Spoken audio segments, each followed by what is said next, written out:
Good morning. First of all, I would like to welcome all of you, Pilgrims of Hope, who are coming over to the Manila Cathedral, especially the CWL from the Diocesan Shrine and Parish of Our Lady of Grace in Caloocan City. Okay, so from one Marian shrine to another. And the group here, so welcome din po. So unfortunately, you did not inform the guard kung saan kayo galing, kaya hindi ko kayo mabati in particular. But welcome, no? And I hope that whatever your activities are today, no, will be spiritually fulfilling. So full of grace. Okay? Now, my dear brothers and sisters, our gospel today is reminding us, Jesus is reminding us that it is not easy to be a disciple. Hindi madali ang maging alagad ni Jesus. Hindi madali ang sumunod kay Jesus. Siguro alam niyo naman yan no? Okay? So, minsan nga kasi habang sumusunod tayo, habang ginagawa natin yung tama, habang ginagawa natin yung dapat, doon pa tayo nakakaranas ng mga pag-uusig. Hindi siguro pisikal na sinasaktan tayo, pero nandoon yung pinaparinggan tayo, kinaiinggitan tayo, nilalayuan tayo, sapagkat ginagawa natin ng tama. Lately, we have been hearing news about whistleblowers. These are people who were courageous enough to speak the truth. Pero now, they're afraid of their lives. Kasi dahil sa kanilang ginawa, may mga taong hinahunting sila. Kaya siguro kuminsan, sinasabi natin, Lord, ang hirap-hirap namang sumunod sa iyo. No? Ginagawa ko na ngayon tama. No? Pero parang napapasama pa ako.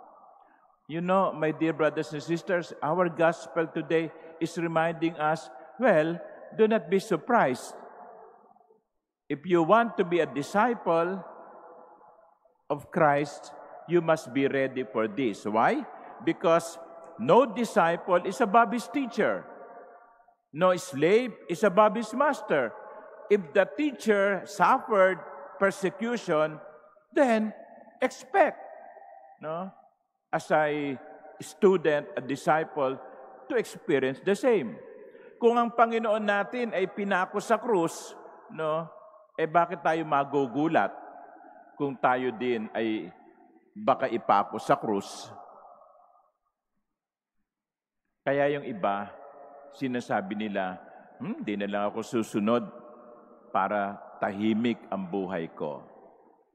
But you see, the meaning of life is not found in not having challenges. The meaning of life is succeeding or overcoming challenges. Yun ang pangalawang punto ko, no? Kasi si Jesus, no, hindi niya iniwasan yung krus. Okay? Hindi niya iniwasan. Nakiusap siya sa Diyos, no? Kung posible, malampasan siya nito. Pero sa bandang huli, ang sabi ni Jesus sa Garden of Gethsemane, not my will, but your will be done. And so, he did not escape persecution, but he overcame the persecution. And he was victorious. Kaya nga, hindi ba, matapos ang kalungkutan ng Biyernes Santo, nagdiriwang tayo ng tagumpay ng Easter Sunday. Kaya, ipinakikita sa atin ang muling pagkabuhay, dala ang simbolo ng kanyang pagtatagumpay sa krus. Yung hawak-hawak ni Jesus, yung imahe ng muling pagkabuhay, yung krus na mayroong bandila, no, that is the sign of victory.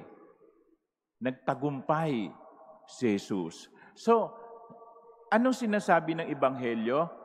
Bahagi ng ating pagsunod kay Kristo ang pag-uusig, paghihirap, pagpapasan ng krus. Pero huwag kayong matakot, ang sabi din ng Ebanghelyo, na pagtagumpayan ni Jesus ang lahat ng ito, magagawa din nating mapagtagumpayan ang lahat ng pagsubok basta nakakapit lang tayo kay Jesus. Kasi sabi nga niya are not 2 sparrows sold for small coin?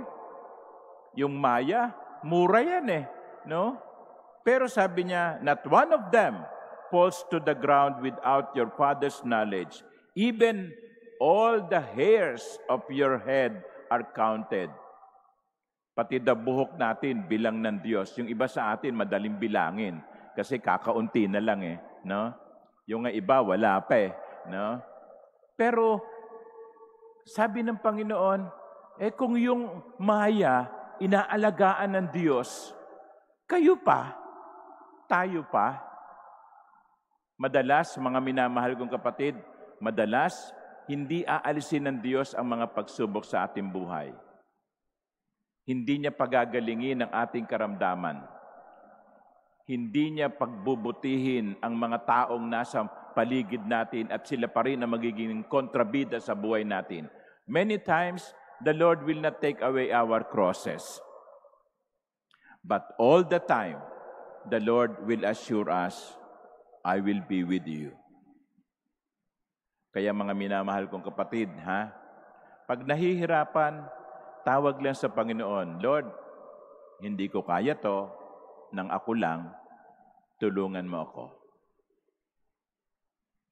Huwag nating Panginoon, Lord, sana mawalan na ako ng problema. Hindi, imposible. Habang buhay tayo dito sa mundo, may pagsubok. Pero sa gitna ng pagsubok, nandun ang Diyos. Amen.